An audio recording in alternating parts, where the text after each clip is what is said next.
And if you would like a free assessment for this, be happy to give you one. Okay. It's usually like $600. So. So, how long have you been doing this business coaching for, and what credentials do you have that you have with you right now and where have you acquired your skills, basically? A lot of really great questions. The first, I've been actually doing this for 13 years. It's my 5th business. I started it when I was in 6th grade, actually. So I've owned quite a few businesses, and I've owned more than 10, and 8 of them have actually profited within their first 30 days. The most I've made in the first 30 days was $3,000. So that's kind of real life experience. I also have 9 different certificates from different academies that do coaching and have different processes so that we can apply them directly into your business and allow you to get the most value out of what we offer. Nice. And what prior businesses were those that you originally started prior to this? So the first one was actually a paper balloon and fortune teller. Those were for 25 cents. And then somebody gave me $1. So from that point on, it was $1. Nice. So increased my profit margin by 400% within a year. Then I actually moved from Irvine down to Ramona, which is about 20 miles from here. And in between, I went to a YMCA camp and learned how to create lanyards, which are like bracelets, necklaces, keychains, all that sort of stuff. And I made them out of plastic originally. They were $5 to $10 each when I first sold them. And then my dad gave me $25 to buy hemp. And so I went out, I created them using hemp and used imported beads from Africa. And they took me about an hour to make. So I went out and always had 5 of them on me whenever we were at the store and sold them for about $50 each. So after all my expenses, I was making about $40 an hour. And making more than your parents is awesome, but I didn't want to work more than an hour a week, so that was kind of like, so that's actually my 3rd business. My 2nd business was paper routes, but it profited. It just wasn't very profitable. Yeah. Made, I think, an extra like $2, and for my time, it was like, okay. So I moved on after about a week, realized that I could do more and make more money elsewhere. My 4th business was helping people play Dungeons and Dragons. And it's a pretty fun role-playing game, and it takes about 2 weeks to learn.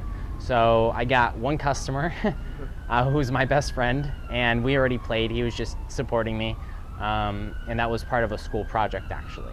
So everybody had to create their own business, and after I realized I wasn't going to profit in that one, I looked at, well, what do I do? And since I do business coaching, and I had created all these different companies, that I thought, well, I can help all these students design their business plan, design their marketing plan, and help them go into the future and succeed.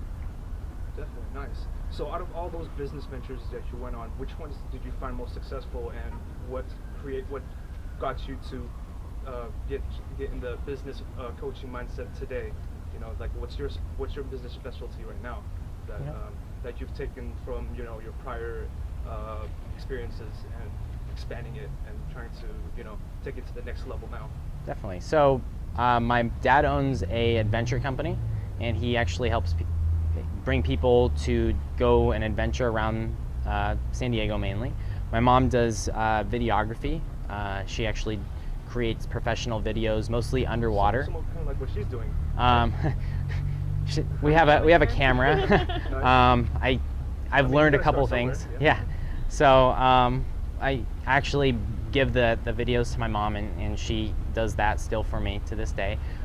So I actually helped my mom, my dad, my uncles owned, 3 of my uncles actually owned different tree trimming companies, and so I actually helped each of them learn how, or helped each of them grow their businesses, and in the process learned myself what it took to create a business in real life, like full on getting clients. I basically managed child labor, basically. Yeah, it's always like that, and then to learn the hustler's mindset, to start a business, it's really not easy. So you actually have to be like the child's labor. Yeah. You can't be starting like on a what people would say like a silver platter, you know, have everything handed to you. Yeah. Well, some people can, you know, the fortunate ones, but yeah, definitely it takes the hard work for the ones to really succeed.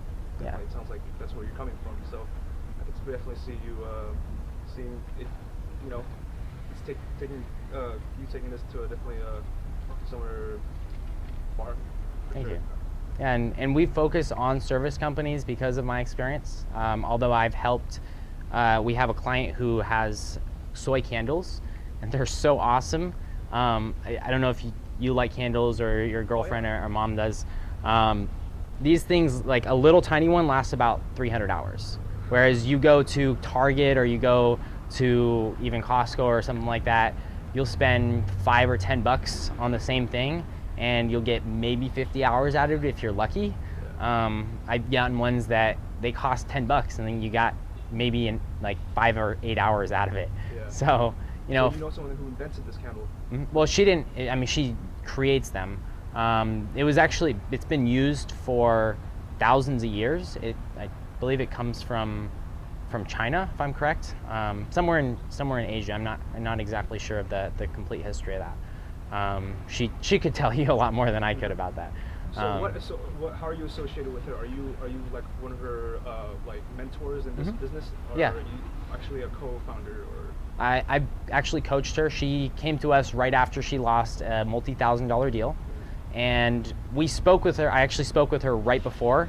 Met her in an event. She's like really excited, and then she lost this multi-$1,000 deal. She would get paid, I think, somewhere in the ballpark of $30,000 per year if they really liked her product, which everyone who's bought since then really likes her product. So she'd been selling here and there, and she just said, you know, this wasn't the right thing for me. And then when she lost that, she's like, okay, I'm willing to listen. And you know, if she had been willing to listen, and she said this, you know, if I'd been willing to come to you just literally 4 days before, she would have not have lost $30,000.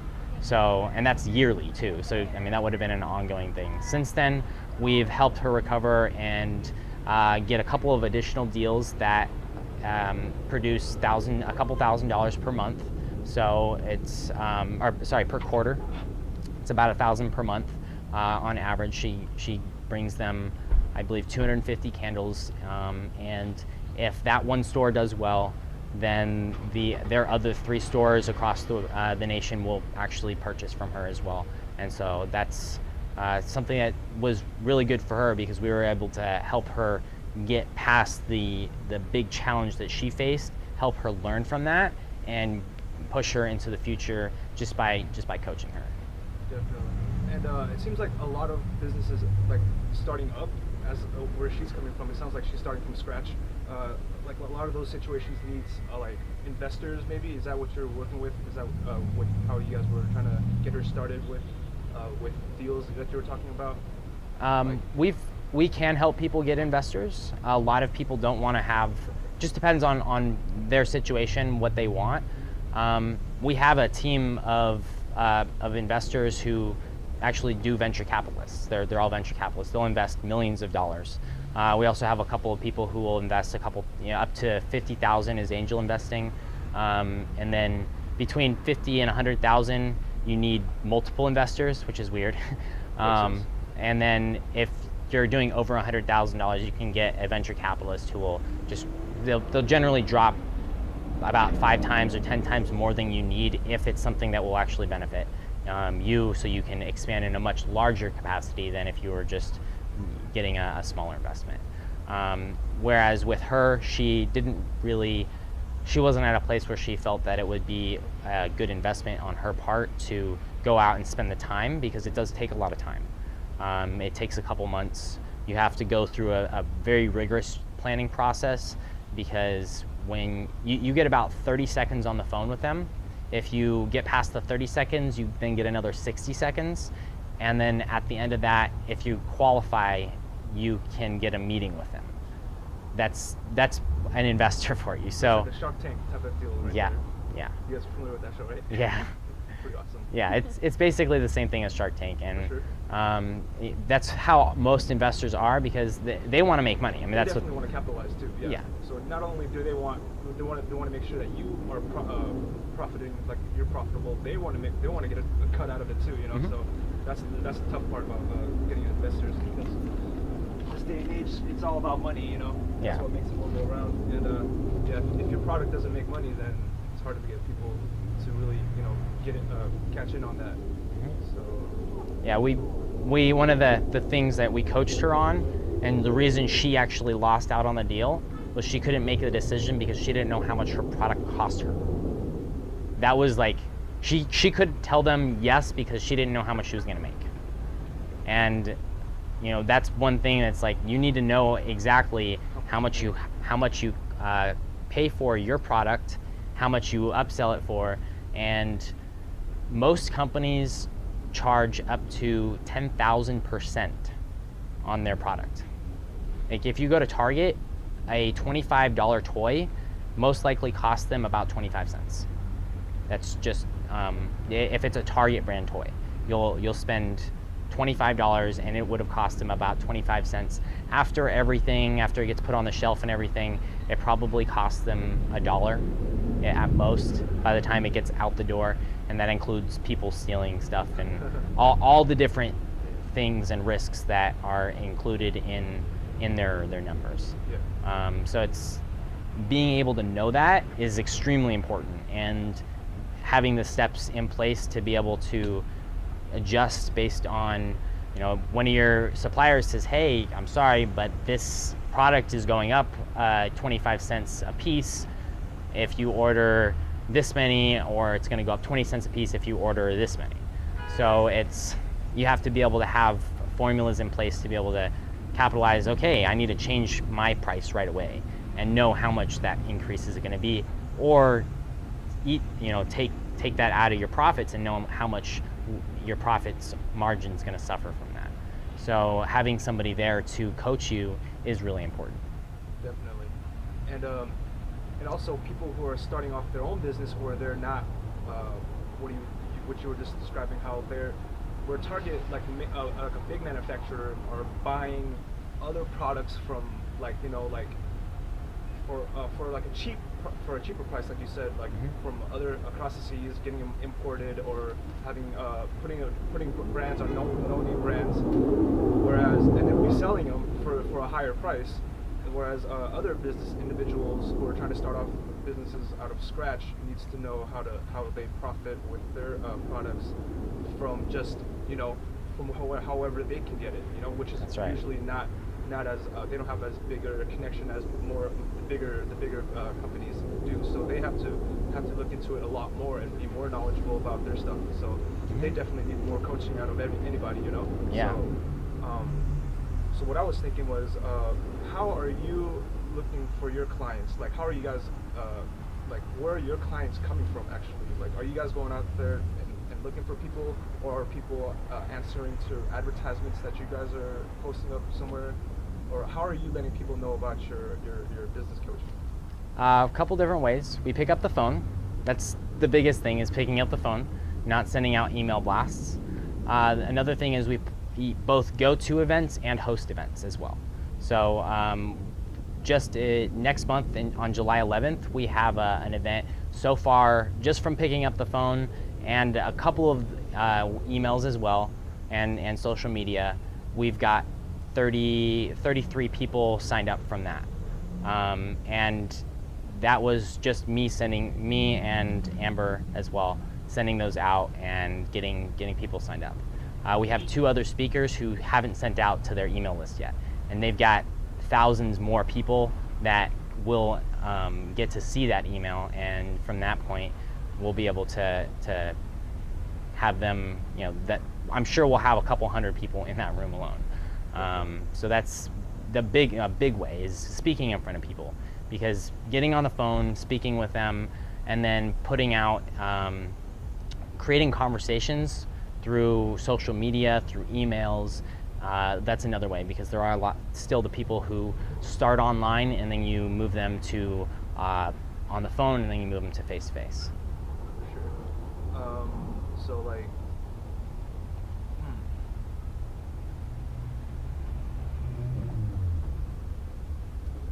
so I'm assuming you guys are probably getting like, it sounds like you guys are getting like calls from and replies from thousands and thousands of clients, just not only from you, but through other talkers too, speakers. And I'm sure this is like a booming industry right now. People starting their businesses, people trying to invent things, trying to better this world. How are you guys profiting from this, or is this like a non-profit organization? We are for profit. We provide coaching. We have different coaching packages. So there are thousands of coaches out there. You just have to find the right one for you. And being able to do that, it's just knowing if they resonate with you. So making sure that they're the right person, and going and you spend a little bit of time, you watch their events, you go through their every good coach has an online process, an online program that will allow you to take advantage of what they teach in an online fashion. If they don't, then they're generally starting out, and it's not that they don't have a lot of great value. The challenge with that is that you have to be on their schedule. Whereas with an online program, you're able to do what you need to do when you have the time to do it, and be able to do that. So that's a big big way to profit, and actually not only be able to help more people, but also save you as a client more money, because you're not spending thousands and thousands of dollars on getting coached on something that you could watch in a video or go through an online assessment with, or do something that would, you can save a lot of money. So I've spoken with a lot of coaches who I've asked, why don't you have an online process? And they say, well, I don't want them to be able to do everything, and people want online stuff for free, and we can do assessments for free, and then you have to pay to get the actual the session with us. So there's all different ways to bring people in. We've got events that we offer. Some of them are free, some of them are paid. Those are our higher class workshops. Then seminars, online programs, those are a couple $100, down to our one-on-one coaching sessions and multi-day breakthroughs, which literally we spend days with you, and you sit down, we write everything out, and it's a one-on-one. It's myself and a couple of other coaches sit down with you, and we brainstorm with you. We figure out where you need to focus, who you need to get on your team. We connect you with the people who you need to get on your team, so that you can have world-class people, marketing, sales, HR, everything that you need to build your team, all the right mentors, and that will allow you to all the right mentors and really awesome camera people who like to create excitement in your business. And so that's a big thing, is making sure that you've got your plan in place, your strategies, your team, and then being able to put that into action, because that's the biggest challenge, is putting it into action. Anybody can give you a plan, and anybody can tell you, well, this is what you need to do. If it doesn't come from here, then you're not going to feel like it's something that you would even want to do. So if you have that plan it comes from right here, and it's something that you believe in, then you know that it's going to work, and you're able to break through, go through anything. If you're willing to do anything, as long as it's ecological, so it's good for you, it's good for your customer, and it's good for the world overall, then it's going to impact people in a much greater way, and you're going to be able to have a successful business doing it. Definitely. And my last question is, where is your brand? How do I come in contact with you guys, and where do I find you guys? You seem like you guys are blowing up. I've never heard of you guys until just right now I met you. I should see flyers, business cards, or a banner somewhere with your name and contact information and everything, so everyone can know, and everyone can know where to find you. Because right now, if I were to walk down the street, I would see just I have no idea who you guys were at first, but now I'm glad I met you two awesome people. You guys are very great. Like you guys, I'm sorry I didn't meet you. I was Amber. Amber. Well, Amber. I'm- And are you a business I'm coach as Hawk. well? No, I'm the social media specialist. Social media Yeah. specialist. Sometimes the videographer. within the same organization, or is that like Yeah. two separate things? Same. Mhm. Okay. Yeah. So yeah, I was wondering like, how are you guys like advertising right now? Like, or are you guys not part of that ordeal? We create online conversations, pick up the phone. The big thing is we're very selective with who we work with. So rather than getting a whole bunch of people who say, well, I'm committed and I'm ready to go, and then by the time that we get to having a conversation about what they have to do, they just kind of say, well, that doesn't seem like. So one of my mentors, he had a friend who's also a business coach, and his friend met a guy who was thinking that he was interviewing him. And when it got down to it, it was actually his friend that was interviewing the client, the potential client. And he said, well, what do you do? What do you do? And he says, well, I'm kind of like a psychologist for businesses. And the guy, he's kind of old school. So he's like, so what does that mean? Does that mean I have to roll around on the floor to be successful? And the coach said, if rolling around on the floor was the one thing that was going to make your business successful, would you do it? And at that point, when the guy said, no, that's ridiculous, I would be embarrassed, he knew that he wasn't going to work with him because he wasn't ready to change. Yeah, he was not ready to make his business successful, honestly, because rolling on the floor. I mean, that was a test, obviously. It was but that easy. Yeah, seriously. Yeah. I mean, if anything, your mentality should be you'd be willing to do anything to make your business successful, right? Mm-hmm. And so basically, what you're saying is you guys are not really like open to the public. You guys are more of like an underground thing, right? Well, You yeah. prefer people who are mentally ready and are serious about this to come and find you guys, rather than having you guys be out there and just taking in randoms, like you said, who are not mentally ready.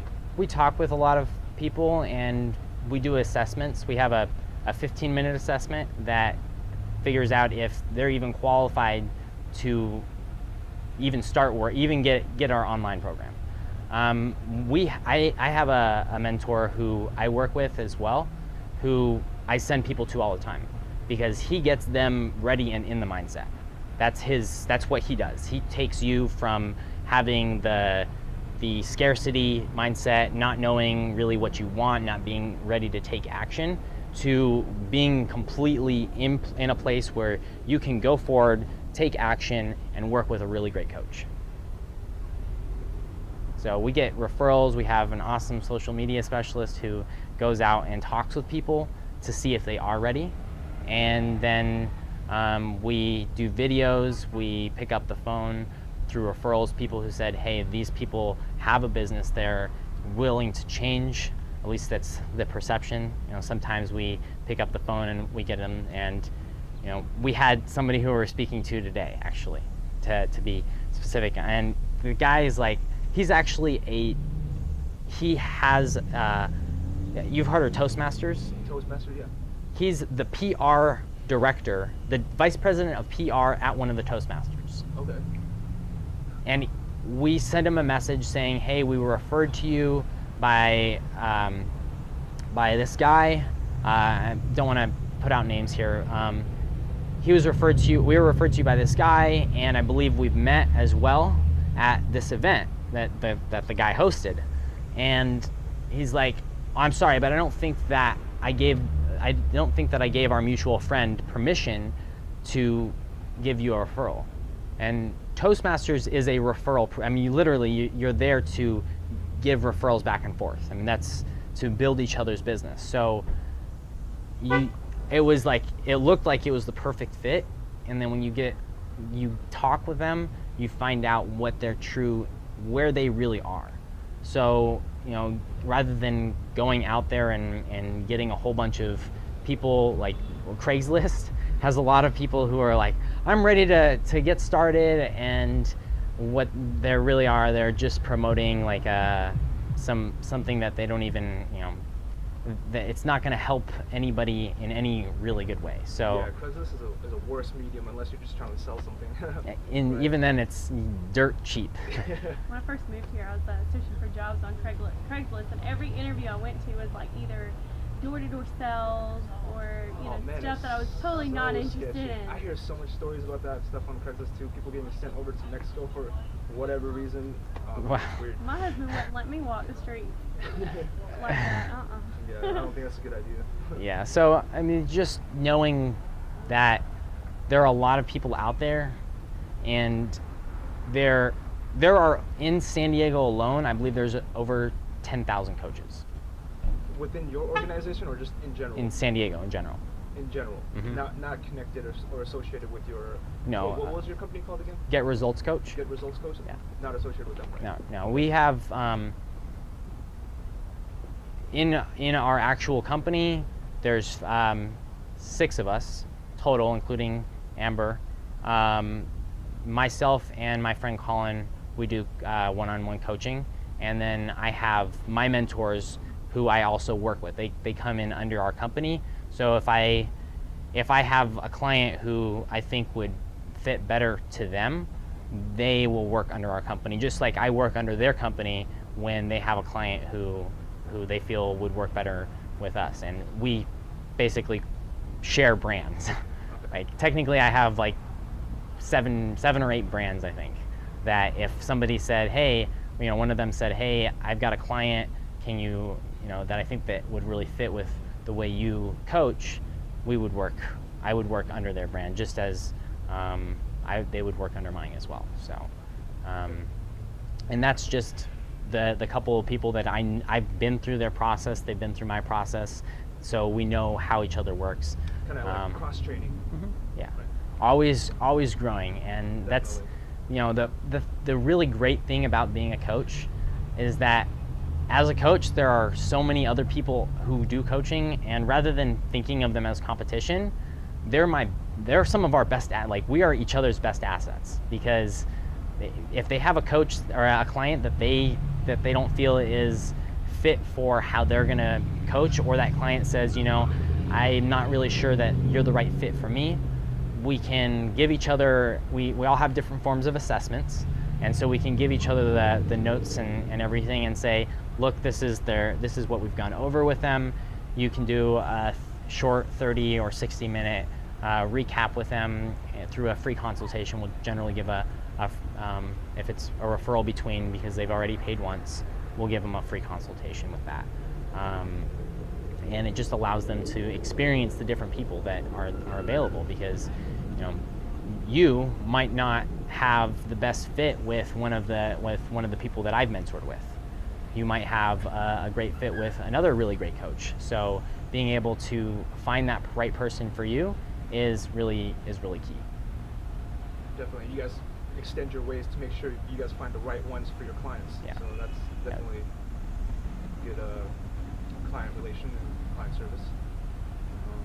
But I think I'm out of questions for now. That was a lot.